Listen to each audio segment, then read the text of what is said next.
was good. I don't think I had any at all this year either. What? I had peppermint, and You there had were cocoa little on the peppermint fantasy, didn't you? Or on the Destiny? Because I had cocoa on the fantasy because they had like a cocoa bar set up. I did have it on the Destiny. Did I? Oh, I like this. It was good. That was an unexpected thing during the Maritime cruise. Like just one night, they just set up like a hot cocoa bar, like in the atrium. Yeah, like all of a sudden these people came out and they were almost like in not tuxedos, but they're like, oh wait, I'll need that. They're not gonna use it. It was like they're dressed up like Lumiere's or Trident, whatever. Like like the restaurant like outfits. It kind of looked like Polar Express-ish, kind of. It was cool. It was like it wasn't because it had the Disney fire, right? Like I think the label said warm chocolate, because it can't be too hot. Right? Yeah. You don't get burned. Don't want the kiddos burning their tongue on that. Why do they not have a long name with an acronym that we need to use for this? Yes, we need a new acronym for Disney's warm chocolate. Right. It'll be Donald's warm but not too hot cocoa. It just rolls off the tongue like everything else, like together. And it'd be like D-Walk, D-W-Walk. Yeah, because every Disney fan's got to put a acronym with everything. Yes. It is true. Can you believe there's a guy on, we're live by the way, one of our people talking in the Discord, he came in 5th place on the marathon last year. Yeah. I got nosy. Well, because Craig was talking about it with him. I'm like, wow, he's super fast. Yeah, he said his bib number, so I was like, I'm gonna look him up. Because his bib number was like right under 10,000. Yeah. I think 10,000 is where they start. I'm guessing it's a round number. And then I sent you the screenshot. Yeah, I looked him up, and then I was like, this dude, 5th place. His name matched because he in his Discord name in parentheses he has his name. So I was like, oh yeah, his name is Mike, and he took 5th place overall. It was like a 2-hour 39 full marathon. Oh my gosh, dude! 2 hours. I'm just getting going. I'll be at the TTC. That's great. Some people are just I'd be going that fast. I'd be scared, like running that fast. Yeah, I think that's a 6-minute 3-second mile. Oh my gosh, that's crazy.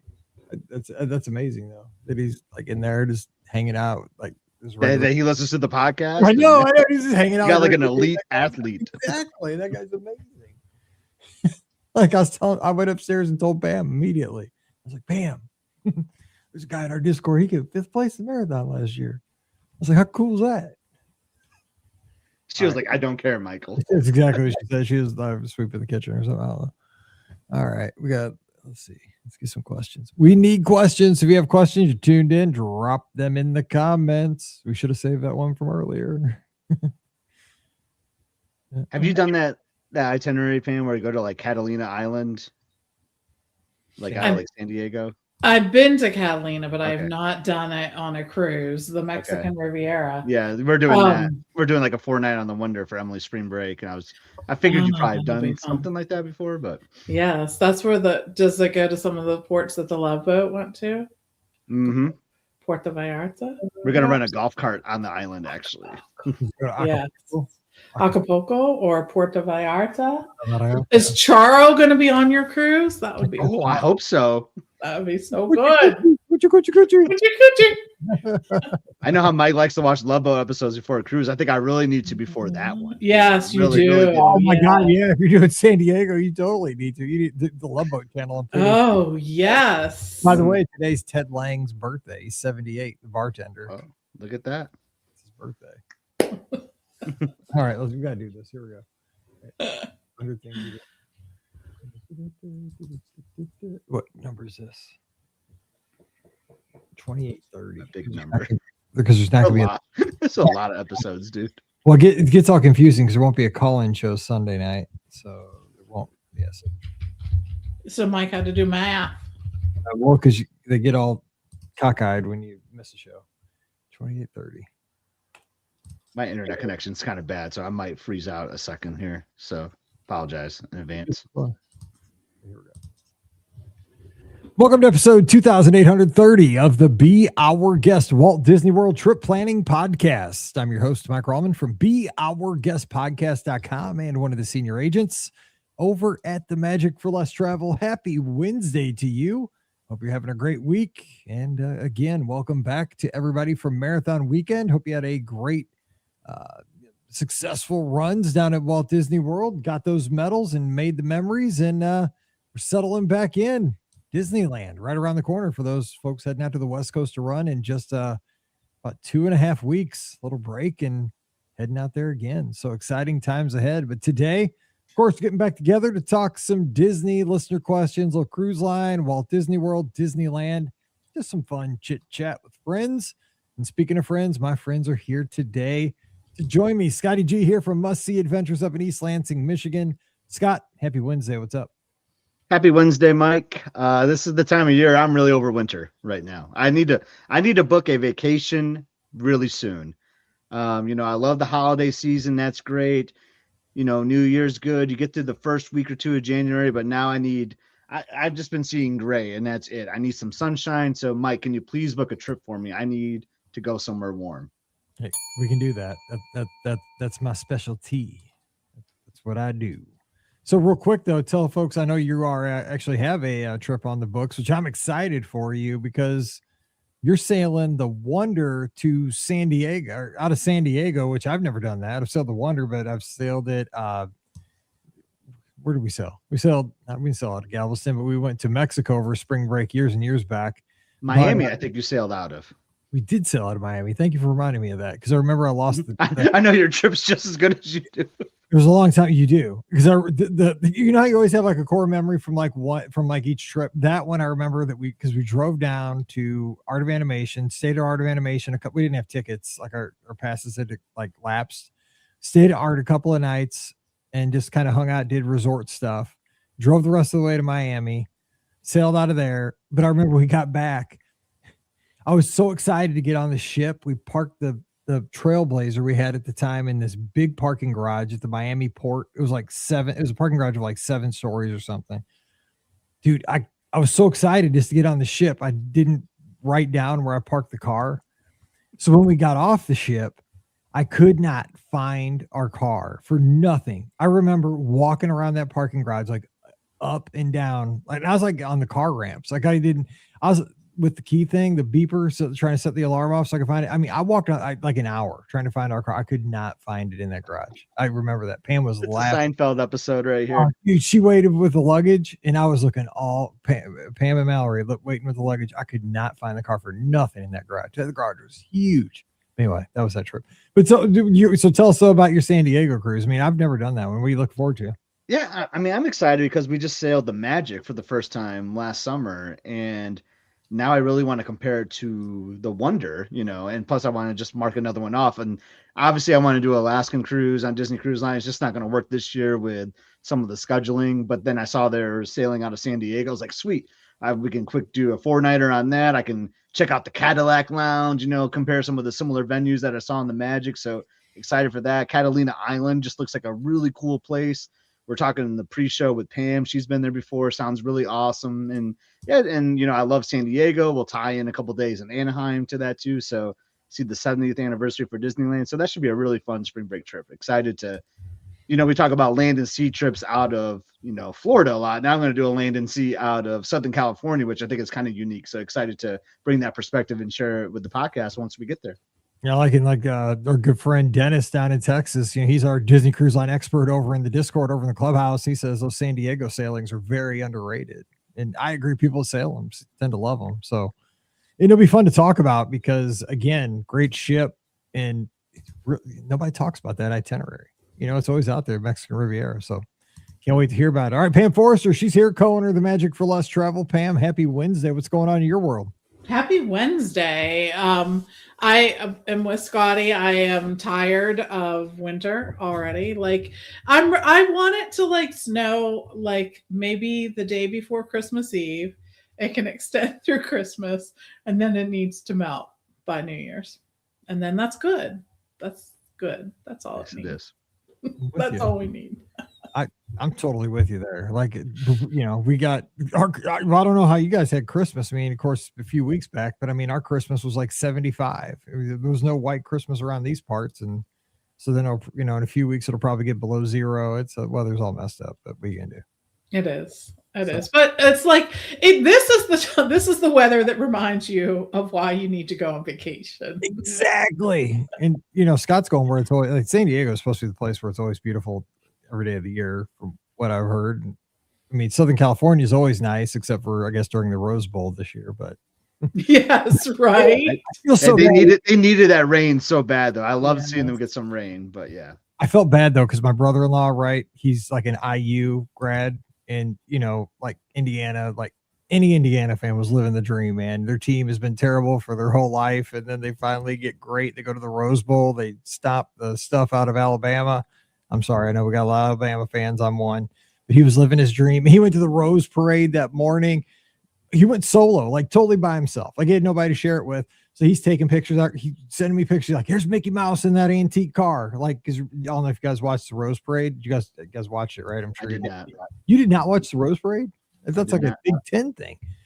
And so like Minnie and Mickey were in an antique little car that I guess goes down Main Street at Disneyland, and they were in the parade.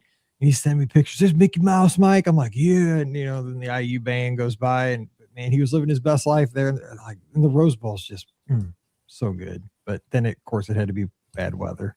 Couldn't see stuff. But anyway, all right, let's jump into the questions. And first question is a follow-up from Jason's show. And again, thanks to Jason for helping us out last week. He was a great guest guy. A lot of great feedback from him being on the show. Michelle says, hey, Mike, Happy New Year. Just listened to today's show. And as a girl from Jersey, I 100% endorse Jeff's Bagel Run. Hot tip. They also deliver to the resorts. Hope to see you during Marathon Weekend, and happy birthday to Mallory. Cheers, Michelle. Now, let me ask Pam, have you ever had Jeff's Bagels? No, I'm actually looking it up right now. They're supposed to be the best bagels, Pam, from what I've heard. I've had several different locals try them, and they swear that they're like New Jersey, New York City type bagels. And I know you love a good bagel too. So my next trip to Florida, Orlando area, I'm having Jeff's Bagels Run for sure. So here is my confession for the day. Bagels are the kind of food that if we have it in the house, I could have just made one and eaten it. And I'm still thinking about the stupid bagels. I can't, I'm just like, we cannot have those. Or if we do, they have to be frozen or something. But these look fantastic. So I will break my no bagel rule for this one. For the research. The research, yes. How can I advise people on where to get a good bagel when they're in Walt Disney World? They have bagels with sprinkles. Like, what the heck? Yeah, they look great. Yeah, so the tip was, Mike, that they will deliver. Is that what I heard? I mean, according to Michelle, and I mean, over in the Discord right after the show came out, people were saying, "Oh yes, 100%." Jason is right. These bagels are fire. They're awesome, and there are places obviously other than Orlando too. People were saying, "Oh yeah, we have them in our town on the East Coast," and so I guess you need a bagel and they deliver. I mean, this sounds like a win-win. So I don't think we mentioned that they delivered. I mean, that sounds like, bam, the next level. They have rosemary salt bagel. Okay, this is up my alley now. Okay, I don't know whether this was a good thing or a bad thing. I know, because I know your annual, I live down there for a month trip is coming up, man. So I think you're gonna have some Jeff Bagels. Exactly. Your Jeff Bagel stock is. Wait, hang on. Where's stock is up. Mike's playing with the soundboard. Yes, they're gonna get a notice. Pam's gonna be on a reward system, and they're gonna know her by name. And I'm looking. Yes. Oh my gosh, great feedback, Michelle. Okay, next question is from Blake. Hey, Mike and crew. Mike has been helping our extended family plan our very first Disney cruise, the Fantasy, leaving January 14th. Excited is an understatement. What's the best way to plan our day at Lookout Key? Is it something we should rope drop, aka be the first off the ship, or is mid-morning okay? Any must-dos on the island? Thanks, Blake from Nebraska. All right, so let's talk about Lookout. Scott, you've been You were just there in November. I was just there. Yeah. I was there this summer. I don't think you need to like rope drop it necessarily. I mean, there's pros and cons to that, right? I mean, the pros are like you can get your best chair, right? Your best station, but they're gonna have lots of chairs out there. So, do you know what the extended family like ages are? Because I will say, when I was there last, like it was over Thanksgiving, and it was families galore, so many families. So we went over. Now that Emily's over 18, we went over to the Serenity Bay side. And wow, was it so much quieter. It's so much nicer. So if there are adults over 18, that would be one of my pro tips. Is and what's weird too, I look out, they're like right next to each other too. It's really just like this sign that says you are now entering Serenity Bay, like guests only 18 or over are allowed here. But you just walk over there, but it just feels so much more comfortable and quieter, like the second you cross over to that side. So if there's adults over 18 in the group, I would recommend, if you can break away from some of the younger ones, highly recommend going to Serenity Bay at Lookout. Pam, what do you say for Lookout for this family? Yeah, I don't know that you have to rope drop. I tend to get off the ship like as soon as we can, just because I'm already up, So I walked off. So you've already been up for like 3 hours. Yes, right. I've answered emails. I've done whatever. You had a bagel. I had a Jeff bagel that you like snuck onto the ship. Yeah, exactly. So I tend to be up, but there's really not a reason to. And I almost think Lookout is just a bit quieter than Castaway Cay too. But I will say I was so impressed with it. Dang, that water is a blue, man. Yeah. It is a blue that you just don't see anywhere else. And Castaway Cay is beautiful too, but there's something about the water there at Lookout that is just fantastic and helps you get a lay of the land. I think there's a lot more to see. Stop by the cultural center. I think it's a cool thing to see that Disney really put so much time and energy and effort into celebrating the culture of that area. I was so impressed with their dedication to that and how they wanted to bring the native people into this story instead of just having them be sort of like on the outskirts of it. So it's beautiful. Enjoy. I'm already jealous. I'm jealous of everyone who goes on a cruise, which pretty much we book a lot of cruises. So I could be jealous of one of our guests like every day, probably. Oh, yeah. Every day somebody and that's like with the Discord, you see that we have that live channel. That's the cool thing is, I thought it would be like, once a week, somebody posting pictures and updates. It's like once an hour. There's somebody there. That thread is so good. And I would echo what Pam was just saying too, like for like the younger members, even anyone in the family too. I thought the Junkanoo was kind of fun. So we skipped that, like the first couple trips we went to Lookout, like you would be in the ocean, you would hear this music playing, you'd be like, what is that? That sounds kind of cool. So this last time we made sure to go check it out, and it's fun. I think the kids will like it. They do a little craft even before like the little Junkanoo parade. So really cool. It ties in some of the culture too. You see some Disney characters too, which is also kind of fun for the kiddos. So if you can carve out time for that, they do it like, I think multiple times, at least like 3 times a day too. So whether you rope drop the island in quotes or show up late, you'll have plenty of time to see that too. So highly recommend that. And I also like that little hike we did up to the lighthouse. That wasn't very hard, and especially in the winter time, we did it in July. Like it was in Crocs. In Crocs, and it wasn't even that bad. But I mean, this time of the year it'd be pleasant, and the view from that, where the old lighthouse was, when you get to see that, totally worth it. Now you might not want to take the little kids if there's like little kids with you, but I mean the adults and teens. Totally do it because there's like little points of interest about some of the native plants and like lizards and stuff like that. That's something fun to do as well, and just explore. You're right, Pam. I mean, comparing the two islands, Lookout, would we say overall is a more chill island and Castaway is more active? Like how would you do, like for a first timer, how would you describe the experience like with the two islands? Yeah, I would. I think it is more chill. It almost more like natural and, that kind of feel to it. Not that Castaway is, I think overdeveloped, because it's not, but it just has a different feel to it. It is more laid back. You're sort of in a very natural setting. There's the nature walk is sort of through, a more natural thing that you wouldn't really see at Castaway. And, all of that. You know, do you remember way back in the beginning how people lost their ever loving mind on the pier walk to the island?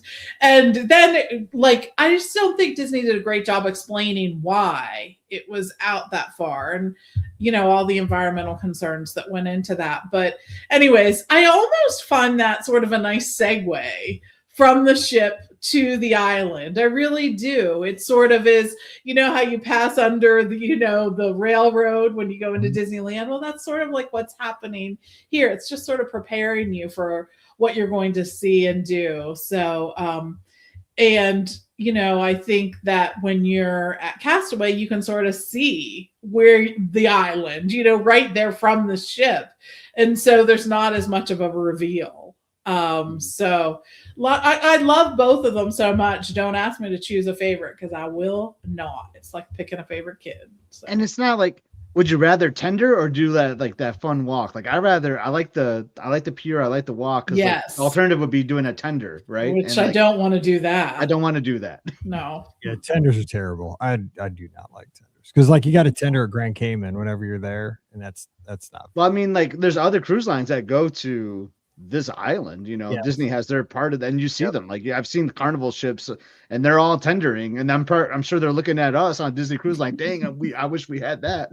Yeah, I mean it's a nice little 1.75 mile walk each way, but it's comfortable too. And then like it's not that far. You are gonna get people freaked out again. You get a medal. They've upgraded those golf carts. She got out the stick. You gotta watch the video. YouTube.com. Like and subscribe just like you do to Scott's channel. They have fancy golf carts now too there. Like they do. From the time that we went there like this last summer, Mike, to like this fall, like they've like really up. I think there's more of them now too. So it's surprising. Like go around to the rooms and be like, do $50 in the morning. I do just want to say, like, if you do have some accessibility issues, you can reserve a golf cart. You can seek the guest relations ahead of time.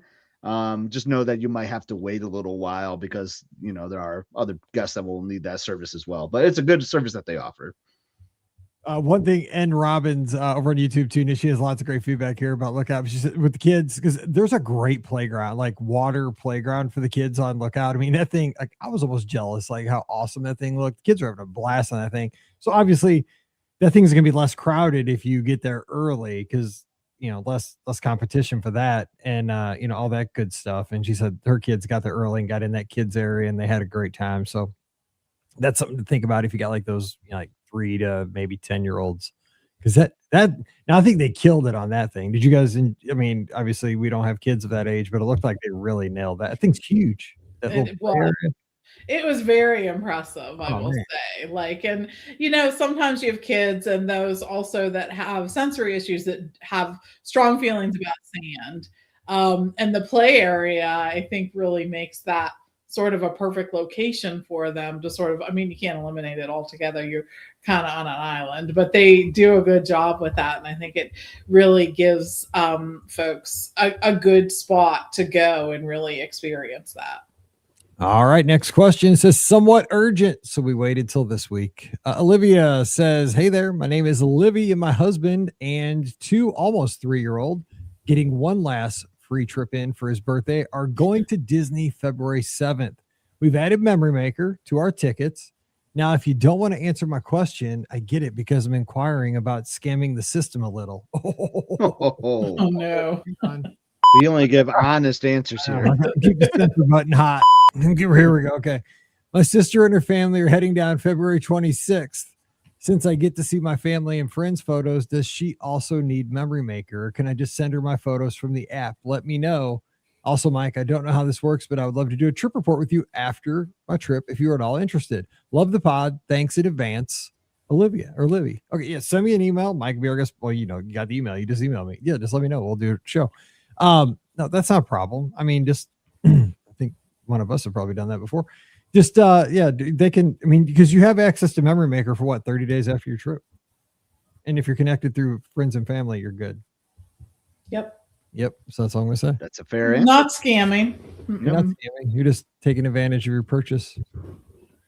You're using it to the best of your ability. Okay, there you go. I mean, I'm just being honest. Let's see here. Here's a good question from John I saved this one for a Scott show because guess where this guy's from?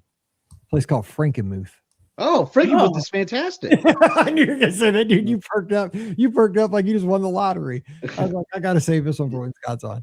He says, "Hey, Mike, Pam, Ricky, and Scott. I don't hear a lot about Adventures by Disney trips. Have any of you or any of your customers gone on an Adventures by Disney trip? If so, what has the feedback been? Are they worth the premium? Are there any destinations in particular that stand out? Do you have any tips for someone interested in going on one? Thanks, John and Frankenmuth."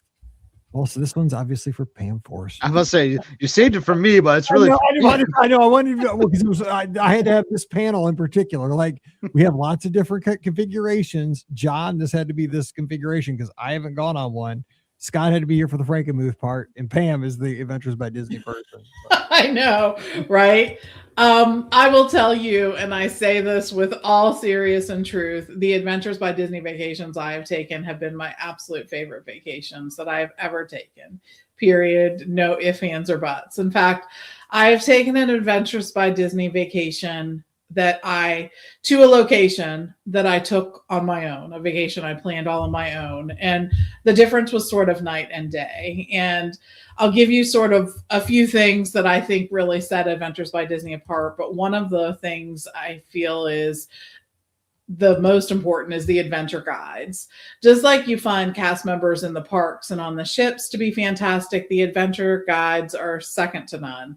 They just truly are. And they really help tell the story of all the locations that you visit, no matter where you are, whether you're visiting a place in the US, whether you're taking a river cruise, whether you're going to a location around the world. And they have vacations to about every continent that there is. So that's something too. Another thing that Adventures by Disney does better than anything else. Can you tell I have this, like, I say this off the cuff because I'm like, these are my favorite vacations in the world. So you tell the story about making the pasta in Italy. Like, that's the one thing you just would not stop about that when you got back. I loved it. It's authentic. The adventures that you're having are authentic. And you meet the people, you see what they do, you embrace them. I think you mean the apricot one too, maybe, Mike, that one. You were so excited. You could not stop smiling, and you just kept talking. I'm like, oh my gosh, like you're a changed woman. It's true. It is true. So we went to, when I did one of the river cruises, we went to this beautiful little apricot farm where we met these folks who not only had an apricot farm, but they were the husband was sort of the co-op president of all the apricot farms in the area. And so they took us out and they showed us this beautiful, beautiful farm that they had. And this woman was giving us the tour, and her husband was the one who was the co-op president. And she, with such reverence and such admiration of her husband, I was like, dang, you're making all of us look kind of bad here. But, and to thank us for coming to tour her farm, she took us down to this area, and it was in this sort of cellar where they make the wine. And she sang us this song. And I was like, oh my gosh, like there was not a dry eye in the room. She had a beautiful voice and was doing this, but it was just such a fantastic experience. And it just felt, it was so authentic and just so beautiful. And then, they had a few kinds of things that you could buy that were like apricot based in their little store. It wasn't like you were being deposited into a gift shop, but everyone's like clearing the shelves. They're like, what can I buy? My soul has been touched. Please tell me some stuff. I'm like, 20 bottles of apricot wine? Yes. And then at the end, they're like, we got them, suckers. Yeah, that's right. Exactly. Like, you sang it so well. We cleaned out the whole 2024 allotment of apricot stuff. Right, for sure. But another thing that they have in addition to their adventure guides are local guides too, who know the area that you're touring. And those are the folks too who really tell the story. So I will say we had been to Rome a few times before that and had visited the Vatican and the Sistine Chapel, right? If you've never been in the Sistine Chapel, first of all, you need to go. But secondly, it is an experience where you are shoulder to shoulder with all the good people of Rome, it feels like, right? They're cramming you in there like you cannot be crammed anymore. When we went with Adventures by Disney, they took us after hours when the Sistine Chapel was closed. And I was one of less than 40 people standing in the Sistine Chapel while a local guide shared all the different stories of all the art that's included in that building. And it was amazing and moving, and shared some of the gossip too. Like, guess what? Guess why the Pope looks like a donkey? Because he didn't really like the Pope at that time. So he drew him as a donkey right here, or painted him as a donkey. I mean, it is moving in a way, the best kind of way that travel should be. It just truly, truly is. So I know I sound like I'm gushing. It's only because I've had the most incredible experiences of my life on Adventures by Disney vacations, and I can't wait to take my next one. So find one that you want to experience, pick one. There's lots of different itineraries, and go do it. I've never regretted what I have done with Adventures by Disney. There you go. And Dennis, one of my great friends over in the Discord down in Texas, says, he enjoyed his very much. He went to Rome and he said, you just nailed it, what it was exactly like. He concurs. He said, just like that. So I guess you got it. All right. Our good friend Andrew, who's been with us since the very beginning, since back in 2008, has a question. He says, guess this could be more of a Ricky question, but we'll take a shot at it. The new unofficial guide says the California Grill has the best kids meal on Disney property, and that the kids steak is better than the adult steak. Who do you guys think has the best kids meal on property? Man, I don't know about the best kids. I know what the best value for kids meal is. Can you believe that, like, the unofficial guide? Because I mean, that's all based on feedback, though. Like, people fill out surveys. What do you think, Scott? I think the best value kids meal is at the Connections eatery, because you can get two slices of pizza, like a crazy side, and a drink for like $7. And like that feeds two adults, and it's a kids meal. Is it the regular, like the big pizza? Yeah. It's massive, and it's like $7 or $8. That's a kids meal. That's like that's an adult sized meal. Like, it blows my mind that every time we walk through there and like you see that, I'm like, that is an adult's meal that they serve as a kids meal. That's the best value. I'm not saying it's like the best kids meal, but it's the best value one for sure. Well, it's good to put out there in the ether, because I'll be checking that out. Of course, I'm already back, but we're recording this before marathon weekend, so I'll be checking that out on my trip. So we're talking, but let's talk table service, though. I mean, I can't believe they're saying that the kids. Why would the kids steak be better than the adult? It would seem like it'd be the same thing. Pam, you're a California Grill person. I think that's bad information, but I mean, it is based on, maybe it's just a error from the surveying. I mean, that sounds like that's got to be. I don't know. I really, I haven't been back to the California Grill often because they're doing the prefix, and I do not like it. Would not recommend. Now I'm like, I want to say to California Grill, do you see how often we came here? It was like almost every time we were down there. And I don't think I've been back in years, honestly, since they went to it. And it's fine. The one time I had gone, it was fine. The food was still decent quality and whatnot, but I want to be able to order what I want to order. Period. And so that's why I haven't been. So I haven't, no, but California Grill always did have a good steak. So I wouldn't doubt that it was a good option, but yeah, for sure. Let me follow up on this, because we don't have any other like live questions coming in at the moment. What restaurant at Walt Disney World? Let's go table service first. Like, what restaurant is like really nailing it right now? Like, is trending up the most, that maybe we just want to give some love to today? Like, what restaurant? Now, could be like one that was kind of under the radar, could be one that always gets flowers. I mean, like, is there, like you said, California Grill? They need to change that. So maybe it's not. Scott, what restaurant would you say is top notch? Oof. Putting me on the spot. Top notch. Because, like, say, because we have these conversations with people in our lives, say somebody at work is going down and they're like, oh man, I need like a table service restaurant recommendation. We're going down next week, and you got to put them in, you want them to fall in love with Disney. And of course you got your old favorites, but you got to think about like what restaurants doing it right now. I think I mean I really have been enjoying Citrico's lately, but I'm going to throw out a kind of a newer one to me because we ate there recently on our last trip, and I ate there once before and I did not like it, but it was a home run grand slam the last time. So I'm going to say Toledo at Grand Destino Tower is doing it right, because it was just a complete like a 180 from the last time I ate there, and like I was just blown away by like the service, by the food offerings. I will say it's a little loud in there. Like, Pam, would you agree with that? Like, it's just like the noise just bounces off the walls, I feel like, in the floor there. So it's not like signature quiet in there, but like the food quality I thought was really great the last time we were there at Toledo. And I think they have some interesting things that you aren't going to find everywhere else too. I think that that's something that, I mean, I think restaurants are in the position where they sort of have to have a seafood option and a steak option and whatever, but they have some interesting options there for sure. And they got that ribeye for $2, which is really interesting. Yes.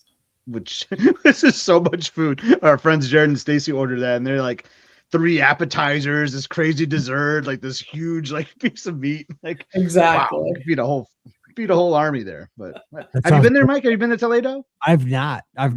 Like, yeah, that's because you stay at Coronado a lot, but I do, but I always go to Maya Grill. I love Maya Grill so much, but I need to try that because I do love Coronado, and it sounds like an interesting place. Like, what would I'd probably get the steak there, you're saying? Yeah, so me and Liz got fillets, and I did like a scallops enhancement, and I do like scallops. Yeah, and I thought it was really good, and that was after having like Topolino's like the night before. I thought it was actually even better. Like, I was really impressed by it. So I don't know if they've changed something recently, but I thought it was really great. By the way, you'd be super proud of me. The other night for Mallory's birthday, we went out for the hibachi restaurant. Dude, I got this big sushi roll. Because her friend, because we took a couple of her friends, right? A couple of her friends, and her friend in the back seat kept saying, like, does this place let you get sushi? Because, like, we're sitting on the hibachi side. I'd never been, because like our favorite place closed. So we went to another hibachi place, and like she had been, but I had never been to this place. So, like a lot of the places have like the half of the restaurants, the hibachi tables, and the other half is like a regular restaurant where you can get sushi. She's like, well, I wonder if you can get sushi at, to bring it over to the hibachi side. I'm like, probably. I mean, most restaurants want to sell you whatever. So we walk in, and on the board, like there's like a specials board by the bar, and it says Mizzou roll. I'm like, oh, Mizzou roll, dude, that's going in my belly. I don't even know what's in it. But it had like spicy mayo and all, and it was deep fried. I'm like, dude, whatever. It's a sushi roll. It's deep fried. Let's go. As soon as the waitress came over, I'm like, we need a Mizzou roll at this table. This thing comes out, man. It is like 18 inches long. It's like an anaconda. It's enormous. And so I took like 4 or 5 pieces off that sucker and gave the rest to her friend. And she plays first base for the softball team. And she destroyed that thing. And I mean, it was the best thing I ever had. Oh, so basically, it tasted like spicy chicken nuggets, really, to be honest, because it was deep fried and it had the spicy mayo. That's really all you tasted, but it was so good. So so you're making your way. You're dipping your toes into the sushi world. Like, look, I have sushi every once in a while, like at Flower and Garden. They have that. Okay. They have sushi at the Japan. Yeah. Cabanas sometimes will even have like sushi, like on the buffets, even. Yes, like, I'll have that. So. I mean, I just don't. The problem is, like, I always have a California roll because that's like I don't know what else to order. You know what I'm saying? But like this is the first time I ever had sushi outside. Yeah, California roll is the only one I've ever had in my life, other than now I've had a Mizzou roll because it's like, I mean, it was meant to be, right? I mean, that's great. Did I tell you what my marathon? This is a Mike in the Midwest episode now. Like, I don't know where this episode's going now. Did I tell you what my marathon weekend bib number is? 21-0-21. Dude, that's my lucky number. What are the chances I get that number for marathon weekend? That's crazy. I might win the race. You might. Maybe. Doubt it. Top 5. I mean, you got to take top 5, because that's how the lizards roll. But how about, I want to know what Pam thinks that a restaurant that's doing really good. Oh, let's get back on topic. Yes, please. Scott, bringing it back. Bringing it back. Scott's winning. The people want to know. Everybody's like, what up about the sushi roll, Mike? And we could care less what your number is. Who cares? All right, so I have a suggestion for Mike, though, before I go in. Go ahead and do a spicy tuna roll one time. You'll like it. Yeah. Because it is a little spicy, but you can do a little spice. I love tuna. Oh my gosh, I love tuna. So you'll like that. Okay. So I was trying to think about places that I tend to go almost every time. And honestly, Ale and Compass, we end up at almost every time. And either for breakfast, lunch, or dinner. And that's the other great thing about it, is because you can go to any of the meals there and all of them are fantastic. So I wouldn't hesitate ever to choose going there. It just has some really good options.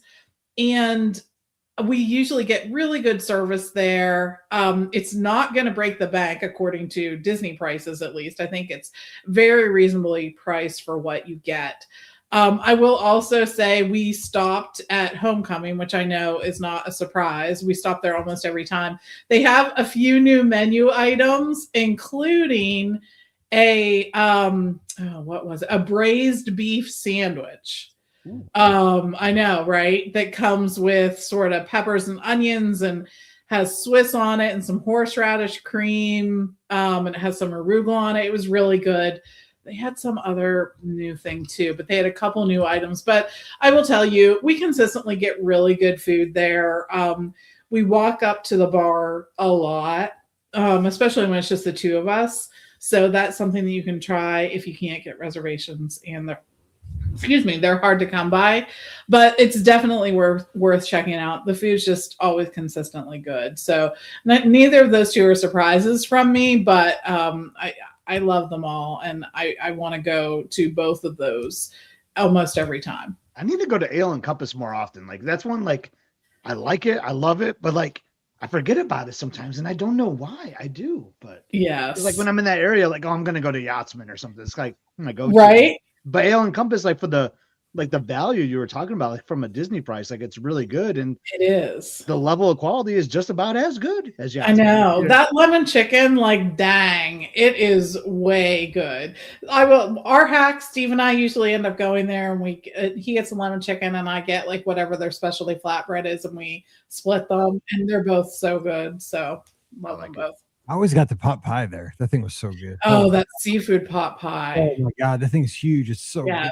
Oh, it is. I remember once we had like one of those long giant table there. Like we've had that a few times. It's like a bowl game or so, like a national championship game. Everybody's that restaurant's been it's that rebranding of Ale and Compass has been there a while now, right? Because it was Captain's Grill, I think, for years before that. But wow. Yes, it has. And it is nice. It's so serene, like the color now of the restaurant and the lighting, it's like relaxing. I feel like every time we're there, and we're there a lot because I love Yacht Club, we just both sort of are like, okay, it's like a frequent like first night kind of place that we end up going to. We just sort of feel like we're there.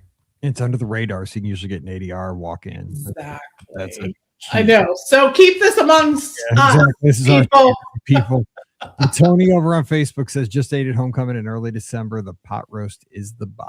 It really was. It was so good. It is so good. One other place real quick before we wrap that I'm curious about, and I have not been there in years. We talked about it about 6 months ago a lot, was Raglan Road.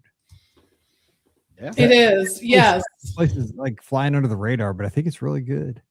And it has some interesting choices too, like things you can't really get other locations, and great drinks there too. So the brunch is what I'm really curious about. Yes, okay, real quick though, Cooks of Dublin next door. That's a totally separate restaurant, or what? What's the story on that? I get that confused. Is that the quick service? Is that a totally? It is. Restaurant? It's quick service. It is the quick service. And I will say they have pot pie. They have like a chicken and mushroom pie that is so good. So I know when it's cold, that's all I can think about. Like I often say that to Steve. I'm like, it's cold. I want a pot pie. So yes. I like the mushroom add on to that. That's like clever. I like that. It is so good. So hungry. All right, we're going to put a wrap on this one, but we're going to come back. Now, of course, there won't be a show tomorrow because we didn't do a live show on Sunday because of Marathon Weekend, but we'll be back on Friday. Because you finished the top 5, you're a little tired. Might have won. I don't know. Like, if you saw me on the social media breaking the tape, yay. Probably didn't. You probably broke something besides. You said probably didn't. Like there's a possibility. Yeah, probably broke something besides the tape is what I'm saying. There's a great chance if Chris Rock's doing commercials every 5 minutes at your house about DraftKings, don't put the money on me. I'm just saying that's a bet that they want you to make.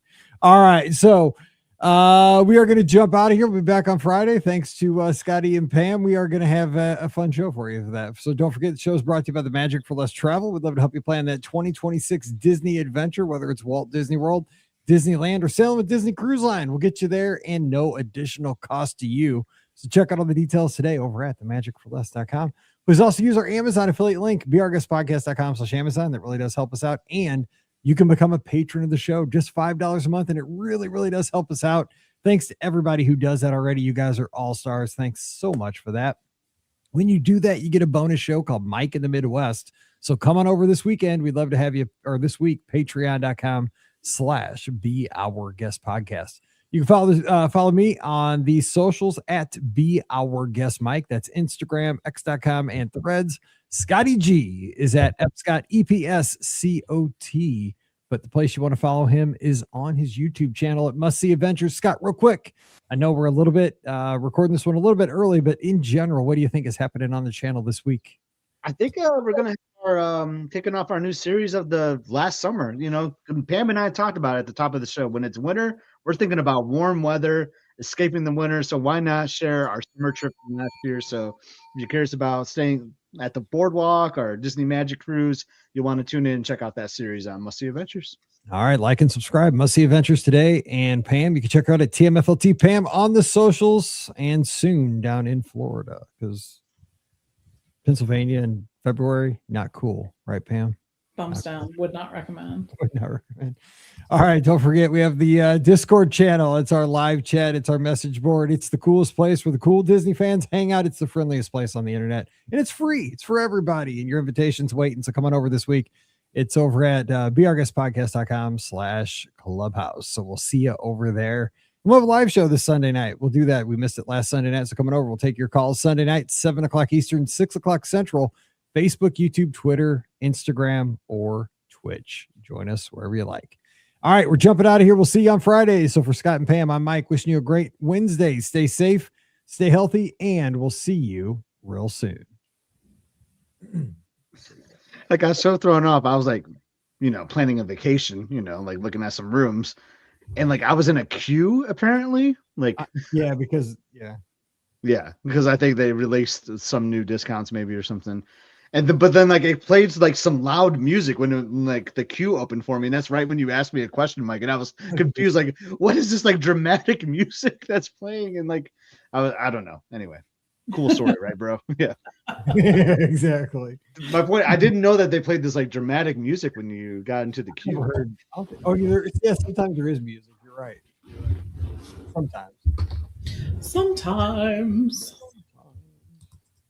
What are we going to do for Friday? Oh, wait, I just forwarded you an email from Billy with some show ideas. I'd say we're going to do it. What do you see any of those? There's 5 different ones, right? Or yep. Do you like any of those? Yeah. Do we have to just pick one? I mean, we could do them all. Because like some of them like is like a question almost. It's not like a whole show. Right. Like number 3 is like at a restaurant at the Magic Kingdom. I don't think that would make up a whole show. Okay, we can do all 5. You can call it the beanbag show. I think we can do the Billy show. I like it. Yeah, let's do the Billy show. All right, here we go. I had to stretch that show a little because I ran out of questions. So that's why I love this. I love the sushi story. Like, look at you, dude. That sushi was so good. I mean, really, I was kind of cheating because it was deep fried. Like once it came out and it was deep fried, like it wasn't really sushi. I mean, it was like a big chicken. No, but you would like the tuna. Like if you do the spicy tuna, you would like that because it usually comes with like a yummy kind of sauce too. Well, see, this had that green stuff with the really hot stuff. What's that called? Oh, the wasabi. Yeah. Yeah. And I didn't even use it. The spicy tuna usually has like a yum sauce, sort of like. So I had the yum sauce that night. Yeah, I know that anything you put that on is fine.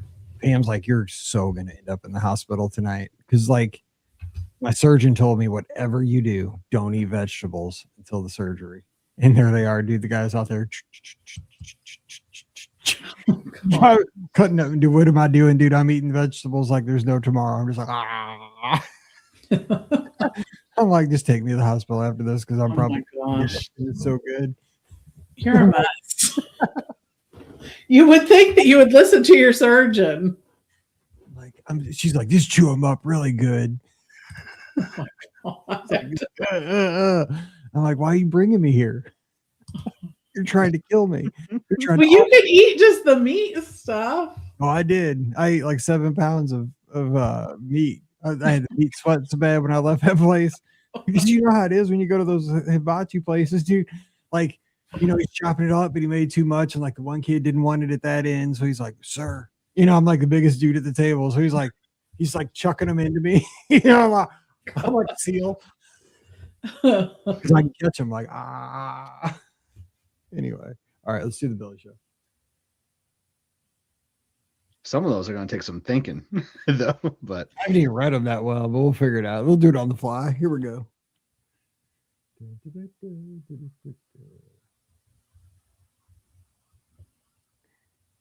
Welcome to episode 2831 of the Be Our Guest Walt Disney World Trip Planning Podcast. I'm your host, Mike Rallman from BeOurGuestPodcast.com and one of the senior agents over at the Magic for Less Travel. Happy Friday to you. Hope you're getting ready for an awesome weekend. We sure are around these parts because we're kicking it off by talking some Disney, and we have a great panel assembled for you today. We have a great topic from one of our best friends. We're calling this one the Billy Show because our good friend Billy Bean gave us an email a couple weeks back, and we're going to tackle 5 of his great topics, 5 questions that are thinkers. So everybody play along with us today. This is one of those where you get to play right along with us. Whether you're on a run, walking the dog, doing the dishes, on a commute, you got to think a little bit today. Scott was worried. He's like, man, I don't know what I'm going to do with these questions. I don't know either. So who knows where the show's going to go.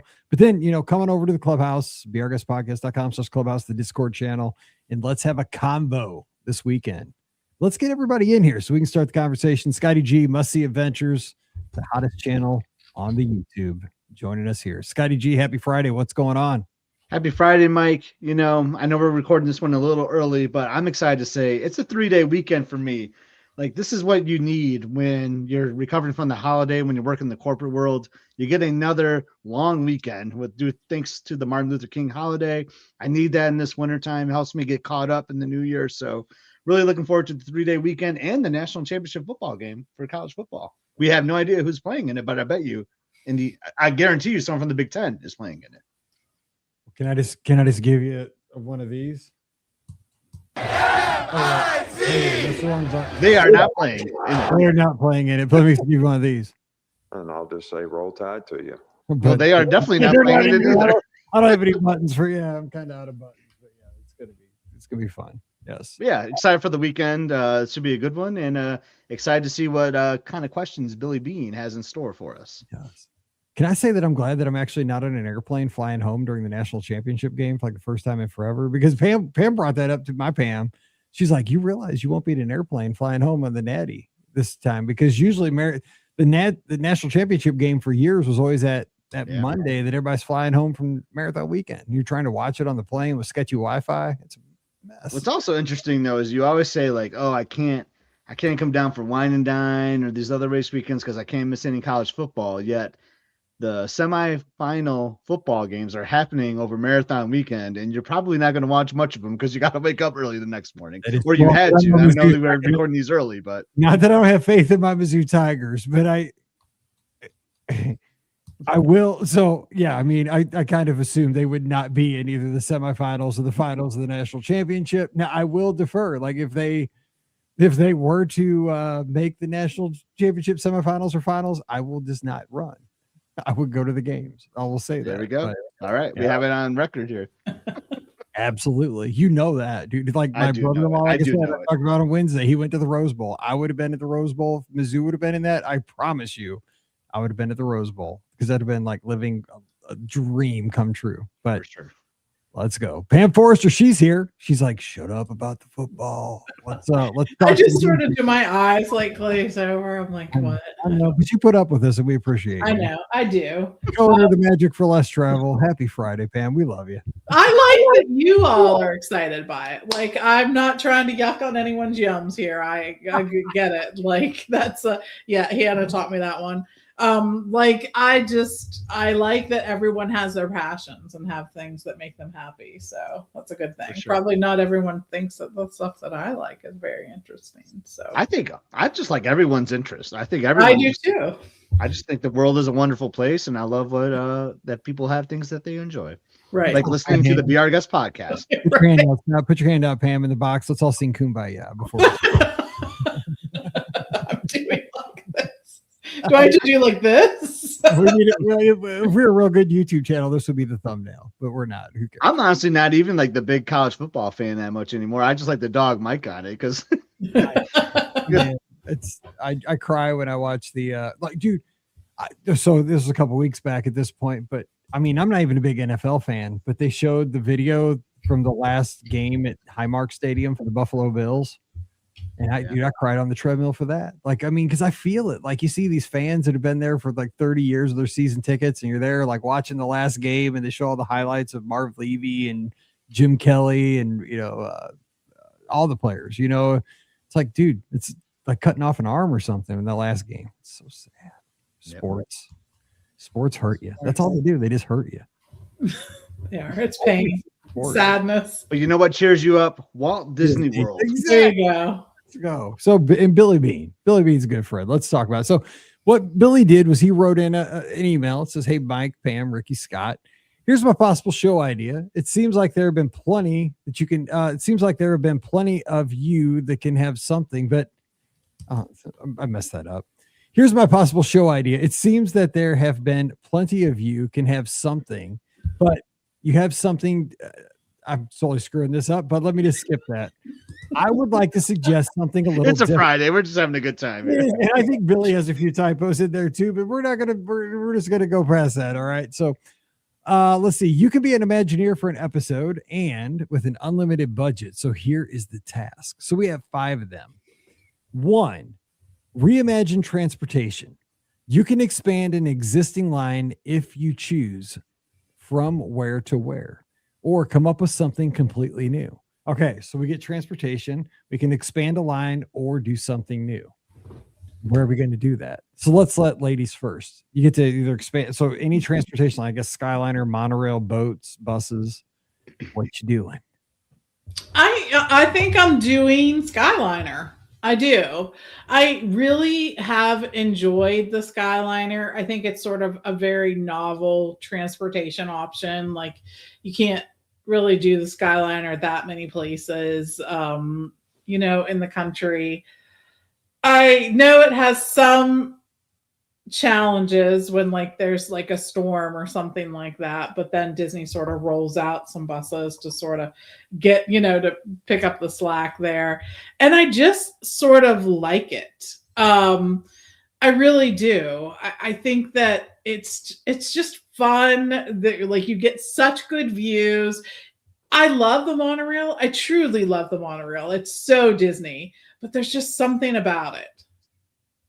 So give us a point to point though. Where give us like where I'm going to? Like one expansion, like point. I would go, okay, so where do I think needs it? I think that Coronado deserves a little love, and they could have a You just made that hotel a deluxe resort right there. But okay, that's all right with me. Yep, $700 a night now. You're right. I always complain there's not enough moderate hotels, and we just lost one. Lost one. So you're going to lose that one. Exactly. I forgot Nick Saban there was a little low, and I forgot to bring it up. I know. So we're going to nix that, and I think you can keep it. I'm just saying. You just I am keeping it. Like I'm not, okay. We just totally changed the balance. No, I don't care.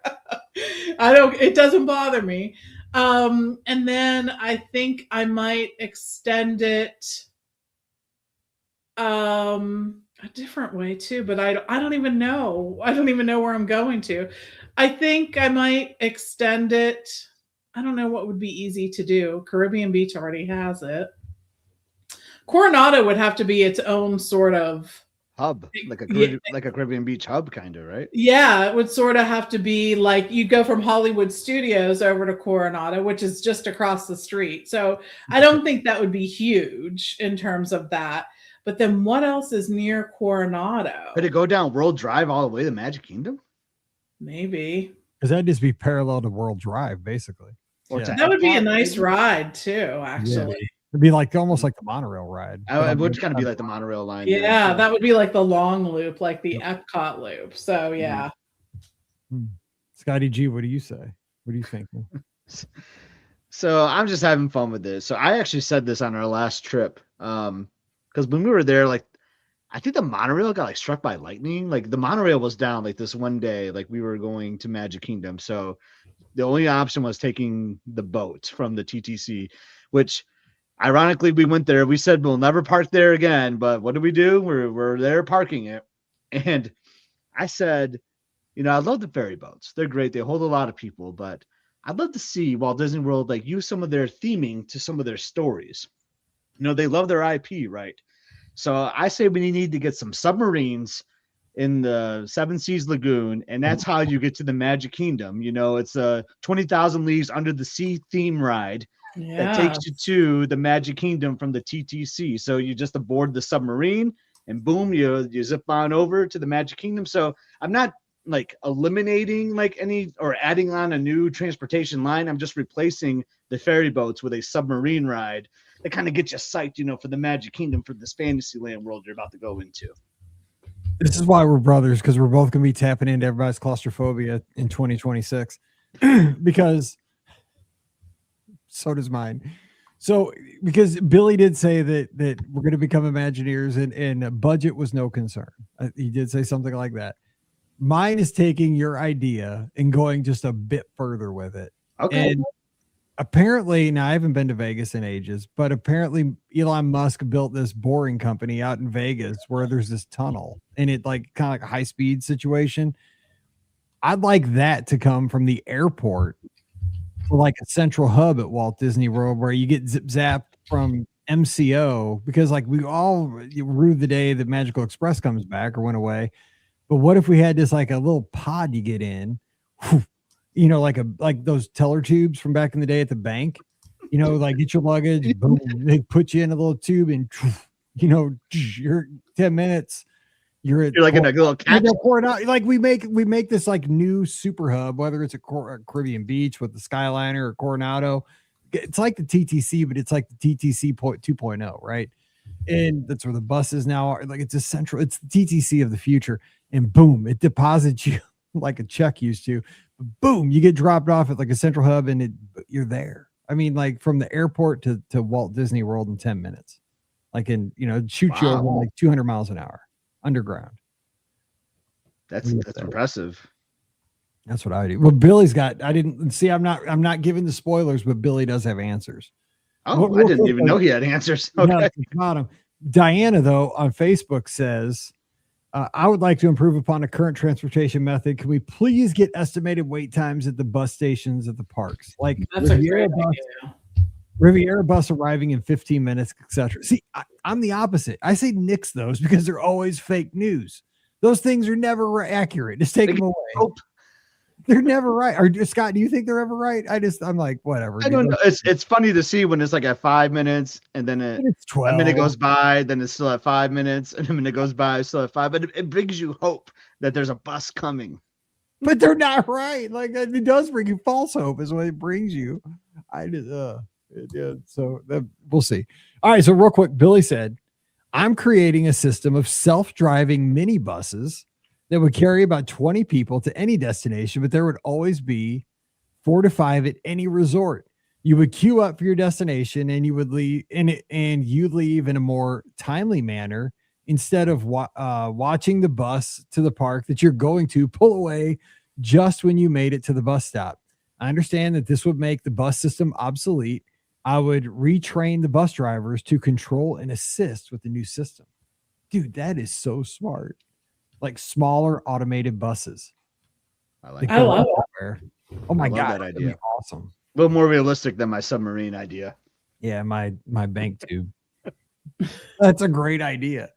I love that idea. All right, number 2. At a resort, where will it be? Value, moderate, or deluxe? What's the theme? Oh, I love this one. All right, Scott, you can go first on this one. Value, moderate, or deluxe? Where are we putting it? What's the theme? Well, I mean, we need more moderates. We definitely need more moderate resorts. I mean, deluxes are my favorite, but there's when you look at the ratio, there's just there's a need for a moderate for like those budgets, right? Because like that's when we started going to Disney. We're like, well, we don't want to necessarily do value for our first trip, but like we can't really afford the deluxe. Like so we like that moderate price point was just like it for us. So we're gonna add a new moderate resort. Where are we gonna put it? That's the tricky thing. I don't have a map of the property right now, so I'm just trying to think a little bit. But I know the Magic Kingdom resorts are all considered deluxe, but I'm gonna put one by the Magic Kingdom. Like that's what's gonna be crazy. Like people are gonna go nuts if there's oh my gosh, there's a moderate resort now by the Magic Kingdom. The reason that it's moderate is because the monorail doesn't stop here, you know. So sorry, that's why this is gonna be a moderate resort.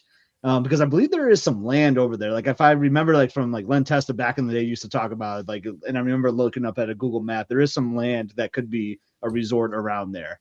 And I'm going to theme it to I'm stealing a Disney idea that never happened, but I loved like the pop century. Like they're supposed to get those early years. I love like the 30s and 40s. The Depression years. Yeah. The Depression years. But I love the music of the 30s and 40s, like that swing music, like that jazz. Like I just love that. So that's gonna kind of be like the theme. Like we're gonna use some like it's gonna almost kind of be like the Tower of Terror theme almost. Like you're gonna have like these bellhops wearing like these cool outfits like from the 30s and stuff, you know. It's just gonna be this cool, like jazzy kind of, not quite like Riverside. It's just gonna blend in a lot of resorts kind of in a way, but it's just gonna be my moderate resort by the Magic Kingdom. The reason it's moderate because the monorail unfortunately is gonna skip by it. I like it. Okay, so I'm going to go with a value resort since you did a moderate. We need another value, like a bit of value, like kind of a higher end value, like a pop, with kind of the better amenities, the newest amenities on the Skyliner somewhere, so they can have Skyliner access. God, the theme of a value, man. Trying to think, because we have like sports, we have a movies, we have a music, we have a pop culture, we have again more movies, art. We have kind of the geographic in the moderate category. You don't have a shopping mall. I don't want that. Trying to think, what would we do? I was thinking of kind of like, because Coronado kind of has this theme, but not really. It's kind of a theme to the like American Southwest. But I was thinking of kind of the grandeur of the frontier kind of theme.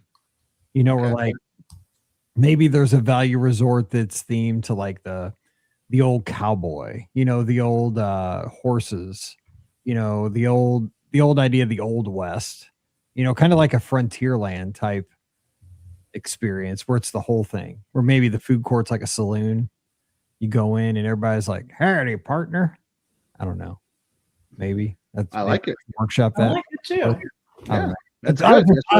Somebody just came up with in 2 minutes. Well, we're all making it up in 2 minutes. That's not great. Yes, right. We We did not have this. We did not prepare for this. Yeah, I'm gonna say I don't know if we're spending $10 billion on this hotel, like that I came up with in two minutes, but yeah, that's maybe. Okay, Pam, what would you do? So I'm going to make a new resort category, and it's going to be moderate plus. So like Coronado, only a little more so, I will say, having that.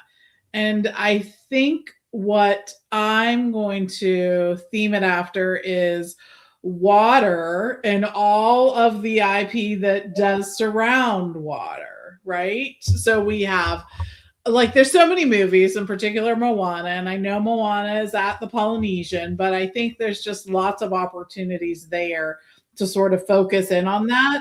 And it would have like a lot of water sort of activities. Maybe there would be some snorkeling, like it would pull in some cool things from Alani, like a snorkeling lagoon and things like that. There would be some beach things, but I'm thinking, like, if you sort of look at what they did over at Evermore, they have this huge sort of lake. I guess I don't call it a lake, but sort of a lake, and whatnot.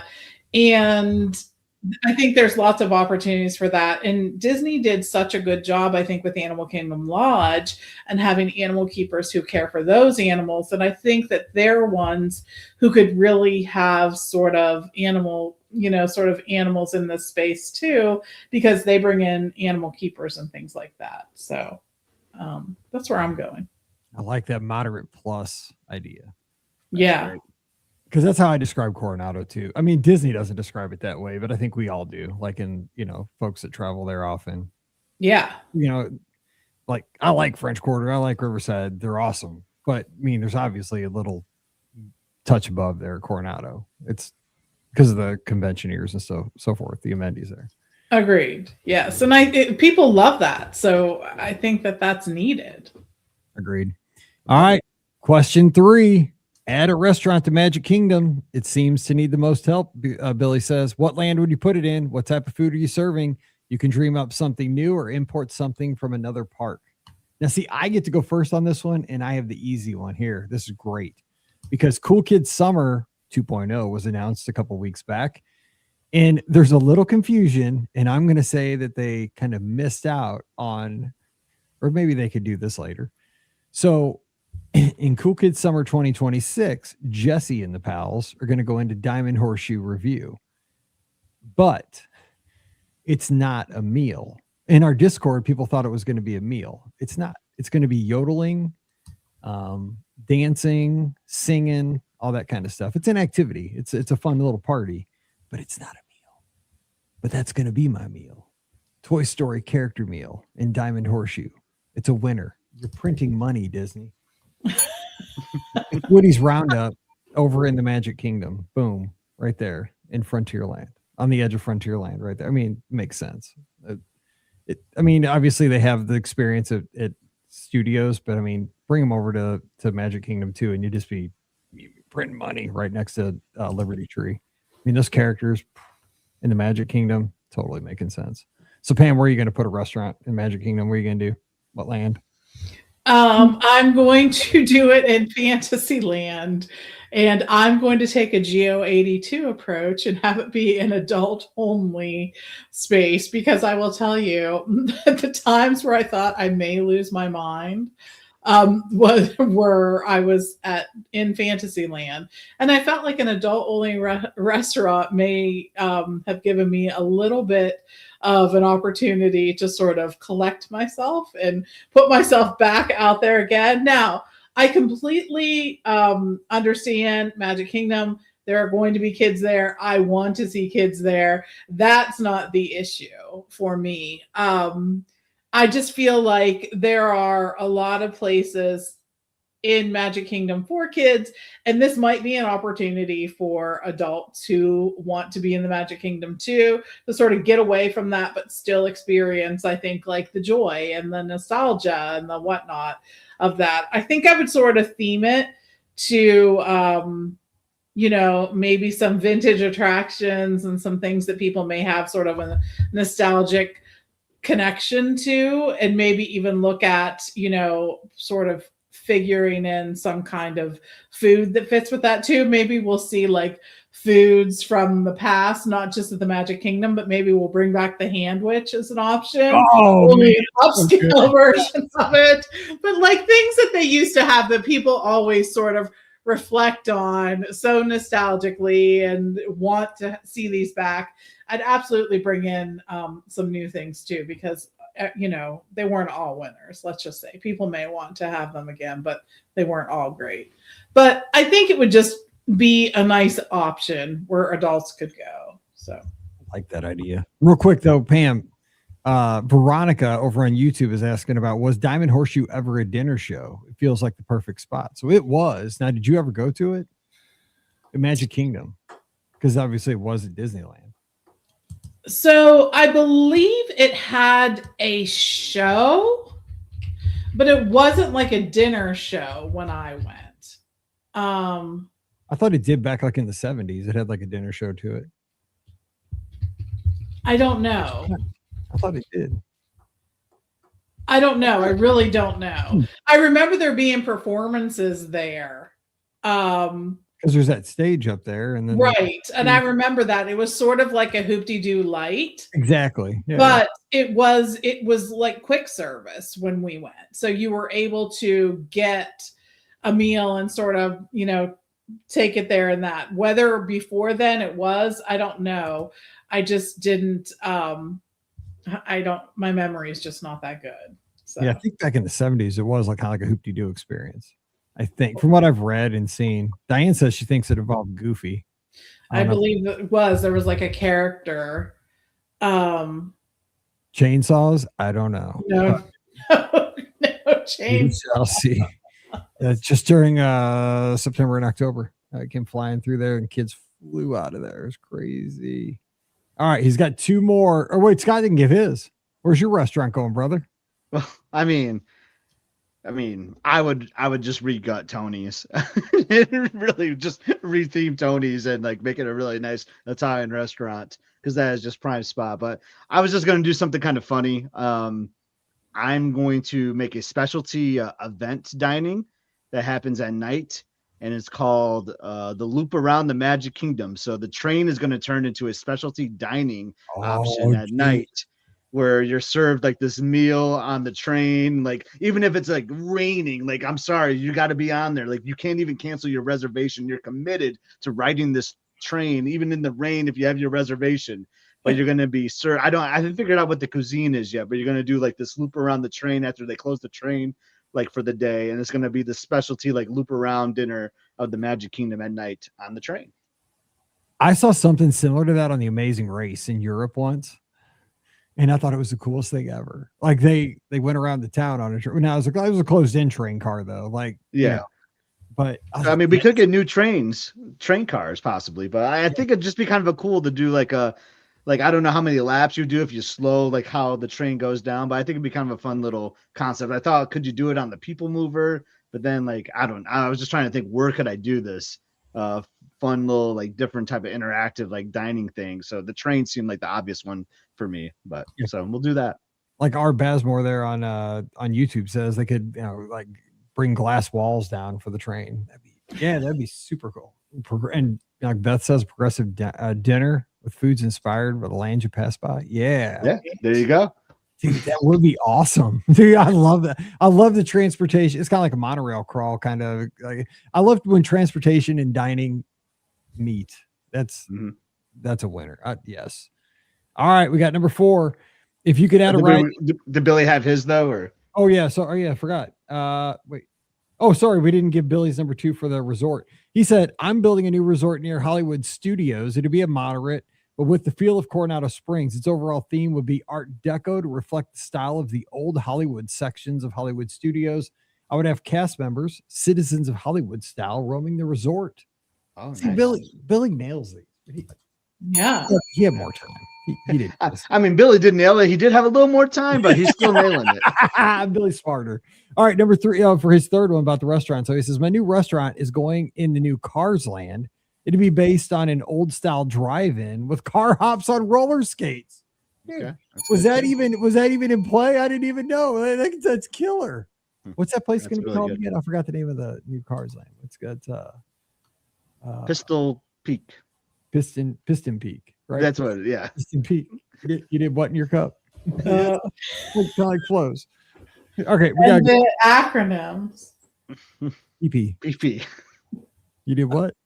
Number 4. If you could add any ride to a park, what type of ride? Coaster, dark ride, interactive game, etc. would it be based on IP? Something you imagine. Pam Forrester.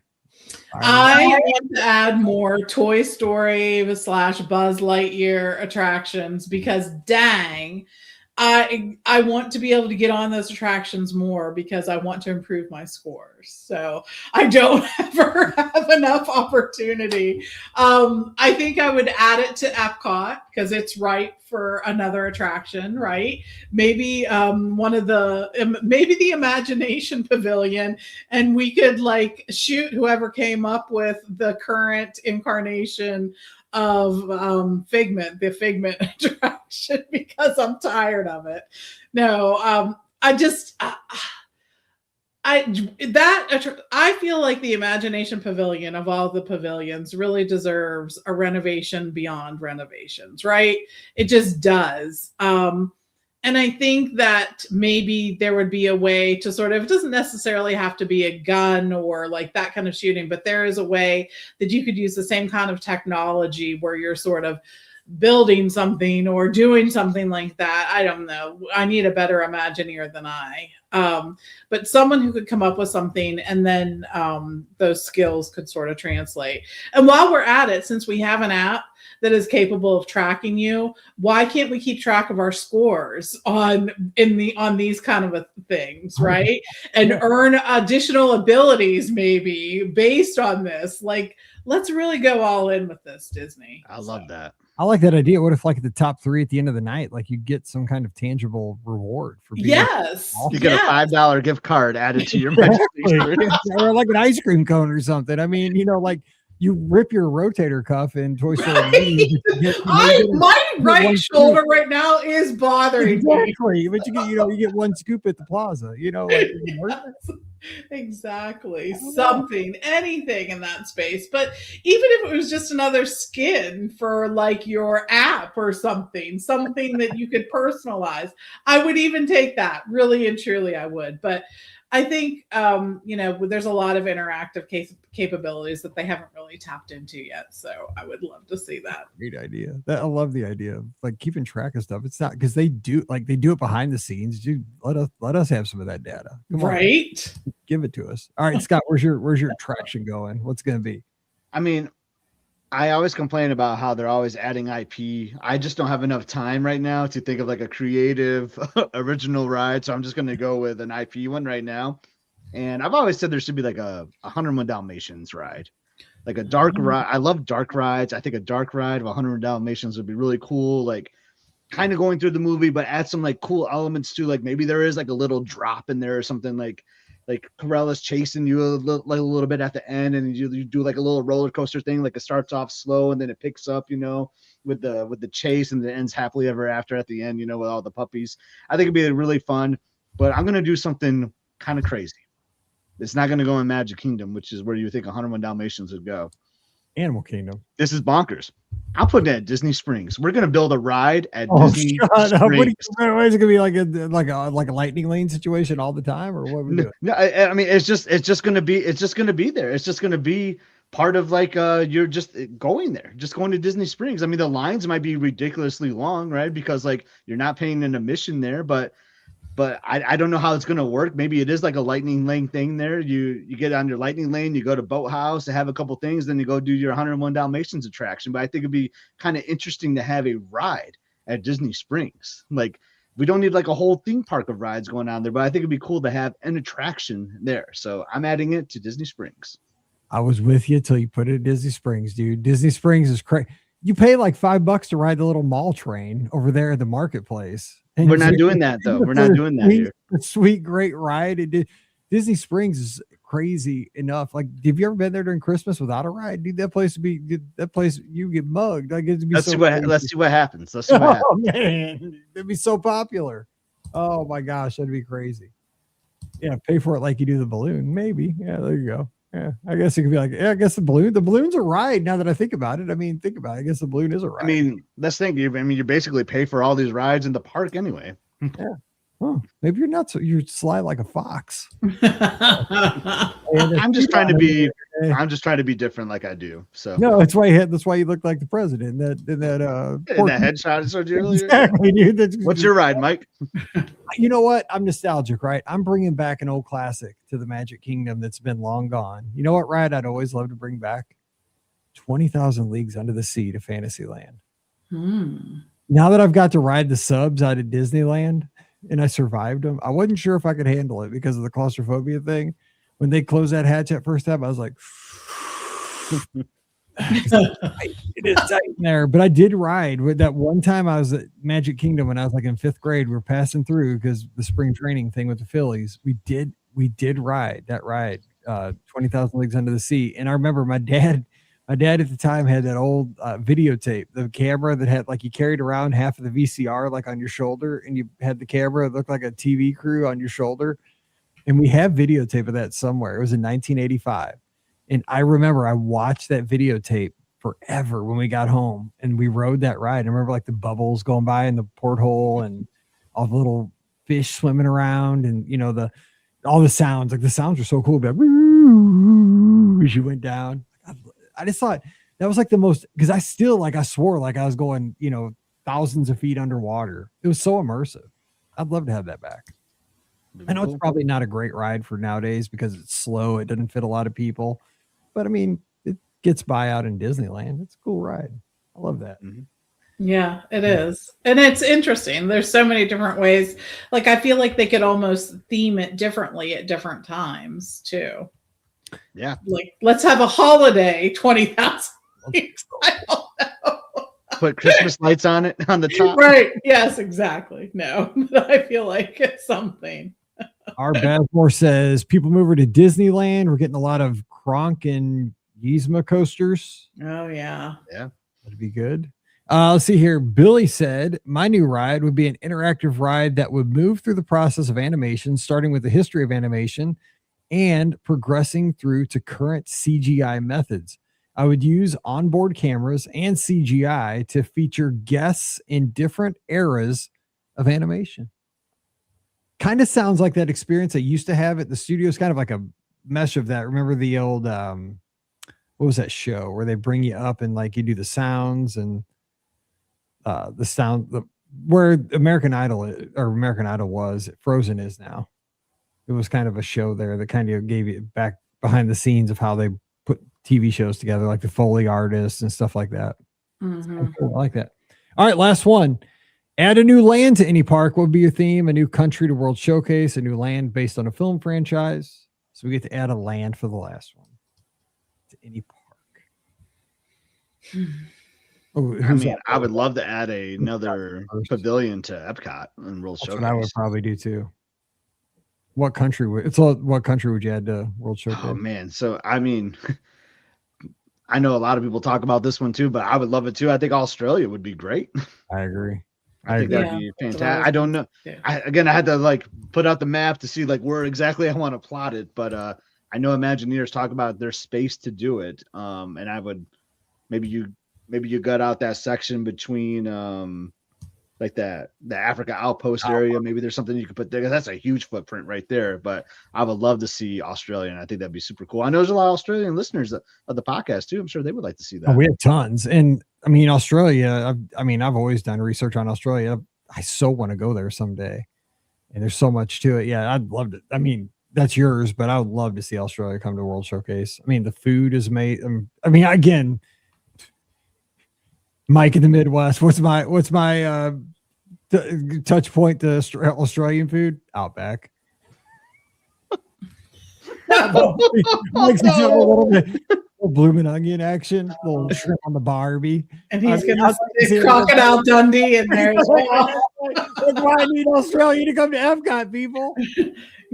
Mike needs some edutainment. Exactly. Can we get a little closer than that?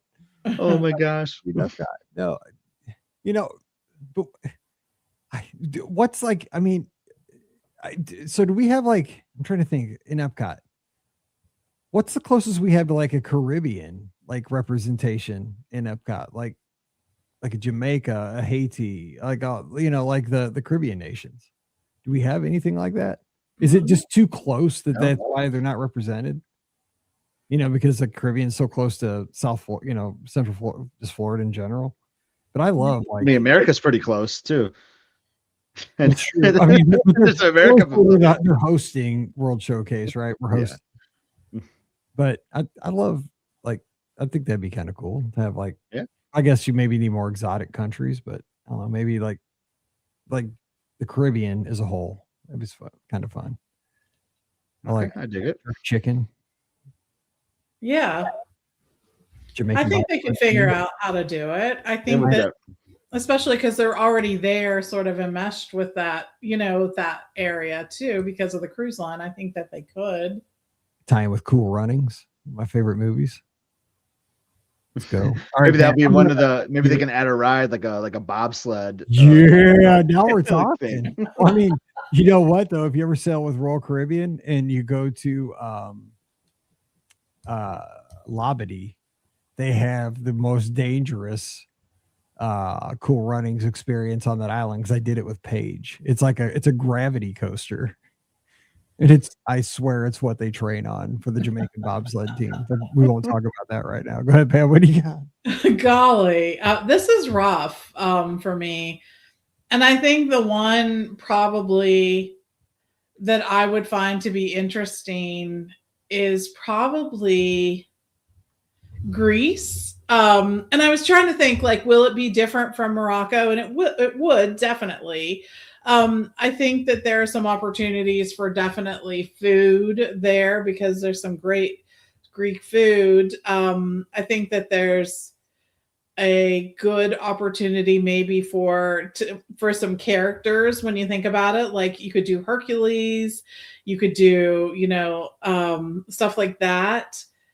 I think it would be probably a like heavily attended one because I think so many people want to go to Greece but aren't quite sure what all is involved in that, right? And so it could certainly be beautiful, especially if you get some of those beautiful Greek vistas that we all see the photos of and whatnot. So, and Disney's so good at that, of bringing that sort of thing to life, that I think they could do a good job. So I think it has something sort of for everybody, right? That they just, they need to sort of put it into, think it out the whole way and think what that's going to look like. But yeah, I think it would be great just to see that part of the world represented. And it's weird too, because Morocco is not really sponsored by Morocco anymore. Like what's happening there, I don't know. I don't think anyone knows. So, I mean, when we have stuff like the Florida Blue going into the main restaurant there, then that's sort of like, oh, things have gone not so good here. But, so. You're the one that I want. You are the one I want. Ooh, ooh, ooh. I just love any idea of an Epcot World Showcase expansion. I think that would just be jaw-dropping if that was announced today. I just think that would just be nuts, and I would love to see it. The people would go wild. I mean, so at the Millennium, they had the Millennium Village, right? And that's they had that in the World Showplace. Is that not in play anymore, Pam? You think because of corporate events and rentals and stuff like that? I mean, because that was pretty. I mean, I didn't get to see it, but I saw it like on videos and promo stuff, and that looked amazing. Because it was like countries got to kind of get a taste of it, like mini pavilions. Right, and there are a lot of corporate events that end up being there. It's one of the event spaces that they actually have available and is big enough to house some of the larger groups. When you think about, there's so much about World Showcase. It's my favorite place in Walt Disney World and my most frustrating place in Walt Disney World, right?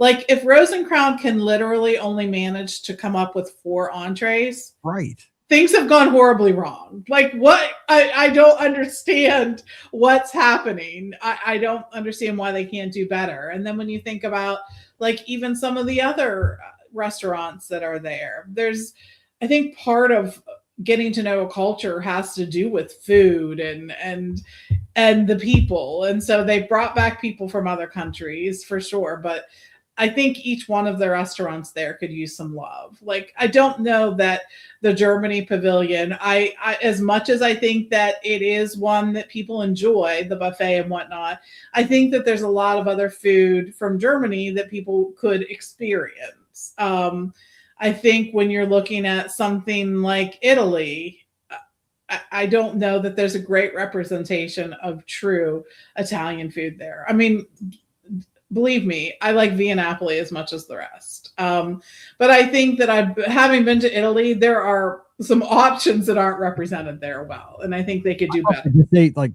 quattro formaggio in Italy, right? That's it. Yes. It's like white pizza. That's all I care about. All day long. No.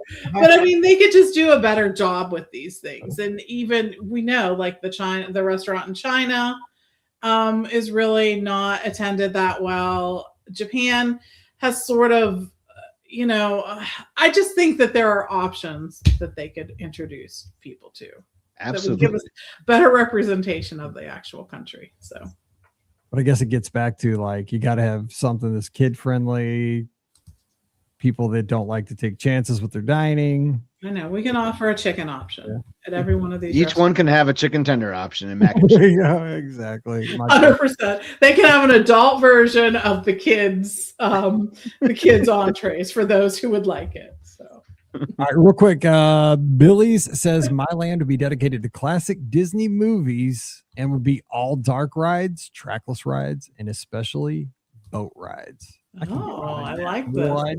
I like that. 100%. Billy puts us all to shame. So He did. I mean, I am not good at this kind of thing. I might have a flash of an idea, but to carry it out the whole way, that is not my. Absolutely. Yeah, and Billy took a lot of time to put this together, and it's kind of been sitting there because I want to make sure we had the panel together to do this. But we appreciate Billy giving us these ideas, and I know our thoughts weren't perfect because I wanted to kind of do this as an exercise where we were on the spot, and more so that our listeners, if you're on a run, to kind of just think about these things. But also, this is why it's a great Friday show. I think, on the weekends, a lot of times you go out to dinner with your family on a Saturday night, or you're hanging out, driving in the car. Like I know, Scott, you do a lot of road trips on the weekends, like going to Frankenmuth or whatever it is. You could have this conversation on the road. Like, where would you put a land or a new restaurant and so forth? And this could be a conversation starter for the weekend. So you can have some fun with your family. So that's kind of the goal of our podcast. And Billy teed it up for all of us, and we appreciate him so very much. So thanks, Billy, for the great show, and hope you enjoyed it. So, and hope everybody else enjoyed it out there as well. So hope you have a great weekend. Wrapping it up. Don't forget, show's always brought to you by the Magic for Less Travel. We love to help you plan your next Disney adventure. No additional cost to you. That's the great thing. It's a win-win. It costs you nothing extra. You get great service. We help you out with the entire trip. Going to get the best deals, and it supports the podcast. Everybody wins. So check out all the details this weekend over at themagicforless.com. Please also use our Amazon affiliate link. It's beourguestpodcast.com/Amazon. Click through there. It supports the show. Again, supports everybody. Finally, you can become a patron of the show. It's $5 a month. That's all it is. And you get a bonus show every week called Mike in the Midwest. So come on over this weekend. We'd love to have you. Patreon.com/beourguestpodcast. You can give me a follow on the social media at beourguestmike. That's on Instagram, x.com, and Threads. Scott is at Epscott, EPSCOT in those same places. But the place you got to go, Must See Adventures over on YouTube. Scott, let everybody know about the channel. What's happening over there? Just starting our new series of last summer's trip. We're all thinking about summer trips right now, booking them and things like that. So wanted to share our Be Our Guest podcast cruise from last year. So go check it out. Must See Adventures. Like and subscribe. Check it out this weekend when you got a little downtime. Put it on the big TV in the living room. It looks great in high def. Yeah, Mike's going to look really great in high definition, right. 4K on the big screen. Don't do that. I take that back. Watch it on your phone. No, it'll look good. It's going to look good. Also follow Pam, TMFLT Pam on the socials as well. Don't forget, we have the Clubhouse. beourguestpodcast.com/clubhouse. Your free invitation is waiting for you. It's the greatest Disney community on the internet. Everybody's friendly. It's so much fun to talk to everybody over there. And a live show this Sunday night, 7 o'clock Eastern, 6 o'clock Central. Give us a call. We'll be talking Disney with you. It's going to be a lot of fun. We'll continue this if you want to over there during the show. All right, time to jump out of here. Hope you have a great weekend. So for Pam and Scott, I'm Mike, wishing you a great one. Stay safe, stay healthy, and we'll see you real soon. Good stuff. Nice. Those are tricky to just like improvise, come up on the spot. Because I didn't read them ahead of time either, and those were super hard. Those are hard, but we got through it. Yeah, my answers were terrible. But terrible. Mine were terrible. No. All right. They were not. All right, I'm going to edit. Safe travels down, Mike. Yes. I'll talk to you before then, but I'm sure. Yeah. Oh, good. Yep. How to get there. Yeah. Have a good time. Marathon weekend. Yeah. I'm sure I'll talk to you tomorrow, whenever too. But yeah, have a good time. I'll be talking to everybody for us. I won't bug you too much, but I'll be by myself, so I need somebody. Oh, you can bug. You can bug. All right. All right. We'll see you. All right. See you all. Good to see you. Your hair again. You Your hair is so lovely. Here's rocking. Thank Here's rocking. All right. See you. Bye, guys. All right. We'll see you. Bye. Bye, everyone.